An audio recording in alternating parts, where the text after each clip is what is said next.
Hello students, इस video lecture में हम रिक्सिया की स्पोरोफिटिक जनरेशन बीजाणुद्भिदी पीढ़ी का अध्ययन करेंगे। ब्रायोफाइटा के सामान्य लक्षणों में हम पढ़ चुके हैं कि इनमें गैमेटोफिटिक जनरेशन डोमिनेंट फेज होती है तथा इसके ऊपर आश्रित एक अल्पकालिक पीढ़ी निर्मित होती है जो स्पोरोफिटिक जनरेशन बीजाणुद्भिदी पीढ़ी कहलाती है।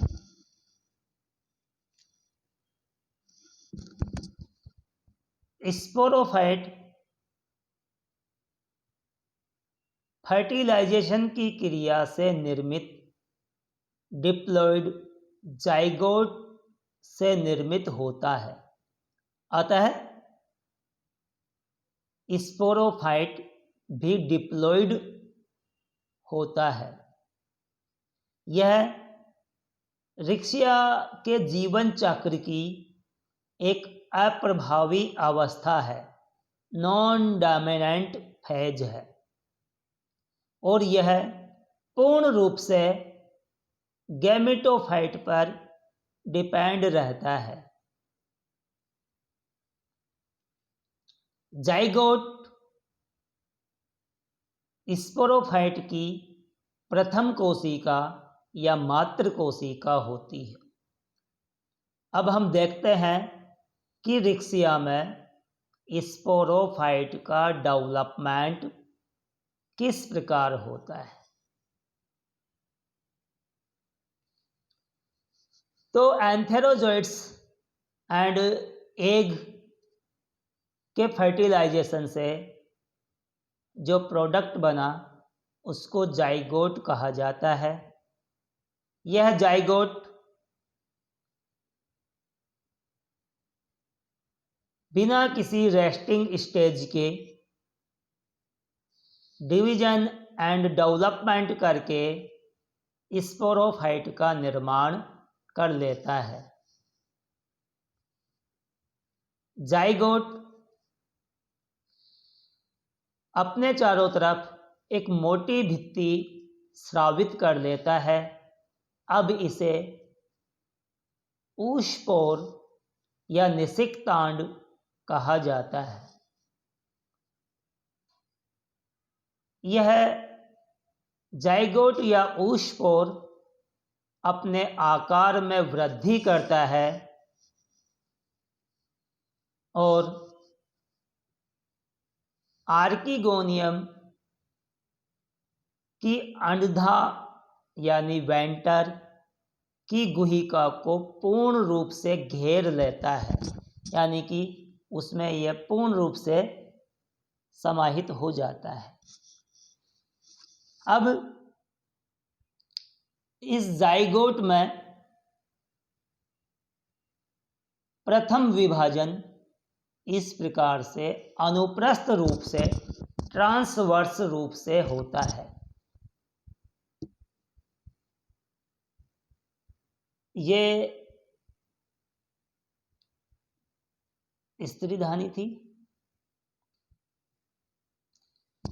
इस ट्रांसवर्स डिवीजन से ऊपर की तरफ यानी कि स्त्रीधानी के मुख की तरफ जो कोशिका बनती है उसे एपीबेसल सेल कहा जाता है तथा वेंटर की तरफ स्थित कोशिका वेंटर के आधार की तरफ स्थित कोशिका हाइपोबेसल कोशिका कहलाती है। अब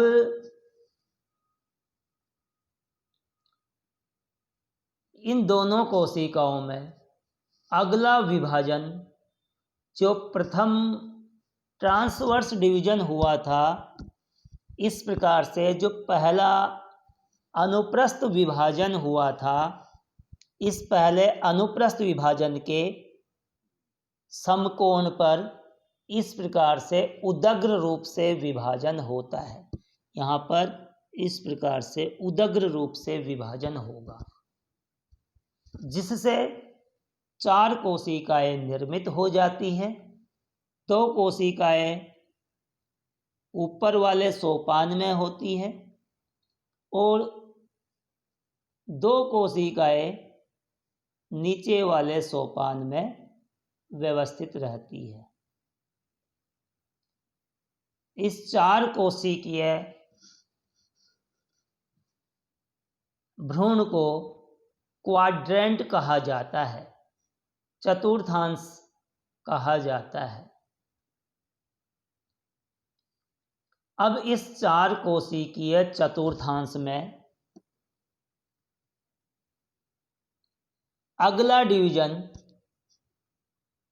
प्रथम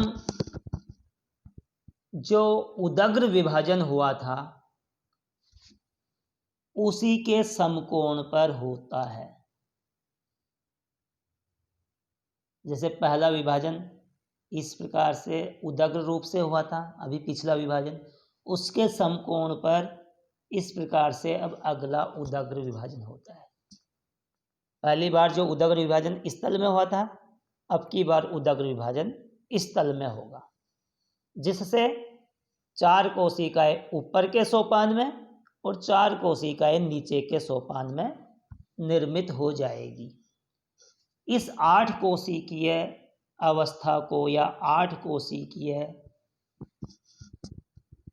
एम्ब्रियो को ऑक्टेंट या अष्टांशक कहा जाता है।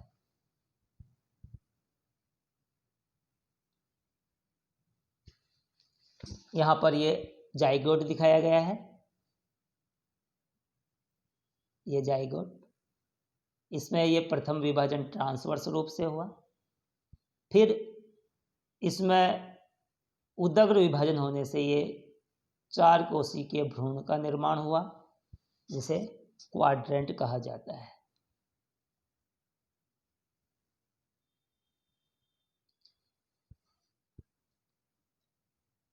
ऑक्टेंट के निर्माण के पश्चात इस ऑक्टेंट की कोशिकाओं में सभी संभावित तलों में विभाजन होते हैं, जिससे एक 20 से 40 कोशिकीय पुंज का निर्माण हो जाता है। अब इस 20 से 40 कोशिकीय पुंज के परिधि की तरफ स्थित कोशिकाएं पेरिक्लाइनल रूप से यानी कि परिणतिक रूप से विभाजन करती है। इन विभाजनों के फलस्वरूप यह कोशिकीय पुंज 2 क्षेत्रों में बंट जाता है। बाहर की तरफ स्थित एक कोशिकीय मोटा स्तर एक्जोथीसियम या एम्फीथीसियम या बहिस्थीसियम कहलाता है, और अंदर की तरफ स्थित कोशिकाओं का केंद्रीय पुंज एंडोथीसियम या अंतःस्थीसियम कहलाता है।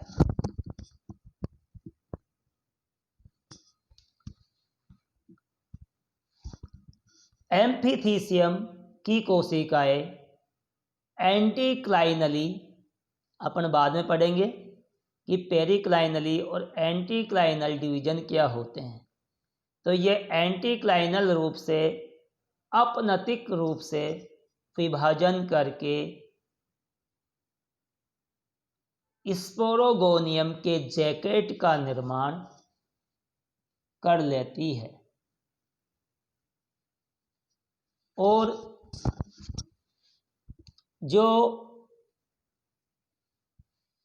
एंडोथीसियम की कोशिकाएं हैं वो बीजाणु जन ऊतक का निर्माण कर लेती है। ये बीजाणु जन ऊतक है अंदर,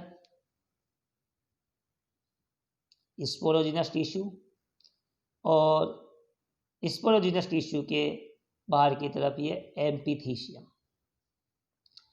तो स्पोरोजिनस टिश्यू का निर्माण कर लेती है। स्पोरोजिनस टिश्यू की कोशिकाएं आगे विभाजन करके स्पोर मदर सेल्स का निर्माण कर लेती है। यहाँ पर ये स्पोर मदर सेल्स दिखाई गई है। ये स्पोर मदर सेल्स अर्धसूत्री विभाजन करके स्पोर टेट्राड का निर्माण कर लेती है। एक स्पोर मदर सेल के अर्धसूत्री विभाजन से 4 स्पोर्स बनते हैं। ये चारों स्पोर्स एक ही भित्ति के द्वारा घिरे रहते हैं। इस 4 कोशिकीय अवस्था को स्पोर टेट्राड कहा जाता है। स्पोर टेट्राड के ये चारों स्पोर्स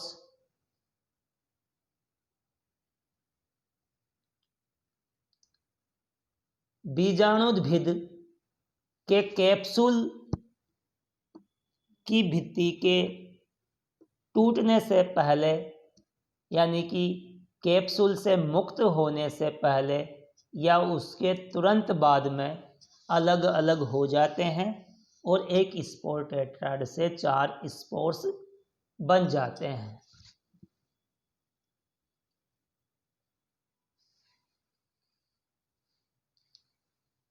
रिक्सिया की कुछ जातियों में सभी स्पोर मदर सेल्स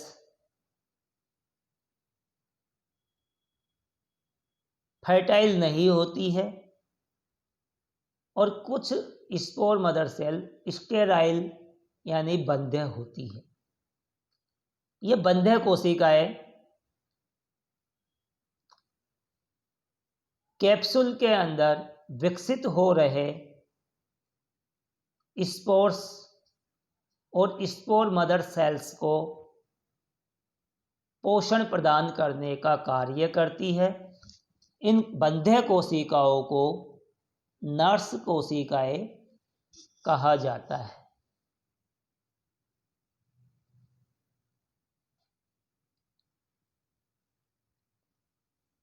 प्रत्येक स्पोर एक कोशिकीय अवस्था है। यह हैप्लॉइड होता है, अगुणित होता है और इसके बनने के साथ ही युग्मकोद्भिद पीढ़ी प्रारंभ हो जाती है।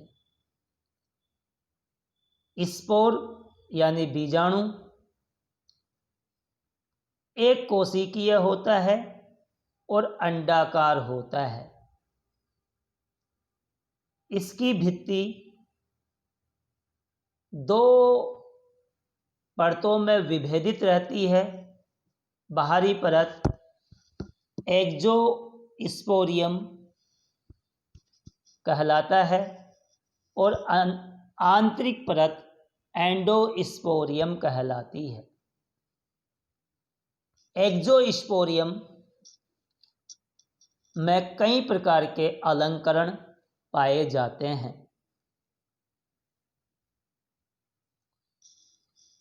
ये एक स्पोर मदर सेल के अर्धसूत्री विभाजन से बनने वाला एक स्पोर टेट्राड दिखाया गया है। इस स्पोर टेट्राड से बाद में चारों स्पोर्स अलग हो जाएंगे।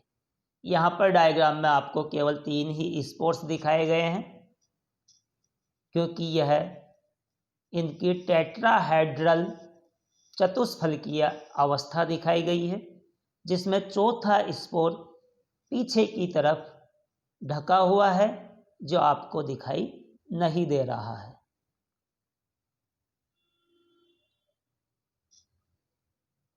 अब हम देखते हैं कैलिप्टरा के बारे में। जब फर्टिलाइजेशन की क्रिया होती है तो फर्टिलाइजेशन की क्रिया के होने के साथ ही स्त्रीधानी के वेंटर के आधार पर स्थित कोशिकाएं स्टिमुलेट हो जाती है और ये डिवीजन प्रारंभ कर देती है और ये डिवाइड होकर एक 2 कोशिकीय मोटे आवरण का निर्माण कर लेती है जो कैलिप्टरा कहलाता है। यहाँ पर ये कैलिप्टरा दिखाया गया है। यह कैलिप्टरा बीजाणुद्भिद को सुरक्षा प्रदान करने का कार्य करता है।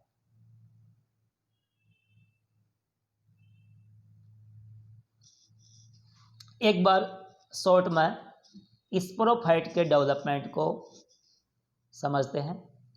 यहाँ पर ये फर्टिलाइजेशन दिखाया गया है। फर्टिलाइजेशन से ये जाइगोट निर्मित हो गया है। जाइगोट में ये प्रथम डिवीजन इस प्रकार से ट्रांसवर्स रूप से हुआ, जिससे एक 2 साइड एम्ब्रियो का निर्माण हुआ। स्त्रीधानी के मुख की तरफ स्थित कोशिका एपीबेसल कोशिका और वेंटर के आधार की तरफ स्थित कोशिका हाइपोबेसल कोशिका। अब इस दो कोशिकीय भ्रूण में अगला डिवीजन प्रथम अनुप्रस्थ डिवीजन के समकोण पर उदग्र रूप से होता है, जिससे 4 कोशिकीय भ्रूण का निर्माण होता है, जिसे क्वाड्रेंट कहा जाता है। इस क्वाड्रेंट में अब अगला विभाजन पहले के उदग्र विभाजन के समकोण पर होता है, जिससे 8 कोशिकीय भ्रूण का निर्माण होता है, जो ऑक्टेंट कहलाता है। अब इस ऑक्टेंट की कोशिकाएं सभी संभावित तलों में विभाजन करके एक 20 से 40 कोशिकीय पुंज का निर्माण कर लेती है। इस 20 से 40 कोशिकीय पुंज के परिधि की कोशिकाएं पेरिक्लाइनल डिवीजन करती है, जिससे बाहर की तरफ एक परतीय एम्पीथीसियम और अंदर की तरफ स्थित कोशिकाओं का पुंज एंडोथीसियम बन जाता है। एम्पीथीसियम की कोशिकाएं विभाजन करके एक सुरक्षात्मक आवरण जैकेट का निर्माण कर लेती है और एंडोथीसियम की कोशिकाएं पहले आर्कीस्पोरियम के रूप में काम करती है, फिर आर्कीस्पोरियम के रूप में काम कर रही कोशिकाएं स्पोर मदर सेल बना लेती है और ये कोशिकाएं आगे समसूत्री विभाजनों द्वारा स्पोर मदर सेल्स बना लेती है। अब स्पोर मदर सेल्स अर्धसूत्री विभाजनों द्वारा विभाजित होकर स्पोर टेट्राड का निर्माण कर लेती है। स्पोर टेट्राड के स्पोर्स बाद में एक दूसरे से अलग अलग हो जाते हैं। इस प्रकार से रिक्सिया में स्पोरोफाइट का निर्माण कंप्लीट हो जाता है। थैंक्स।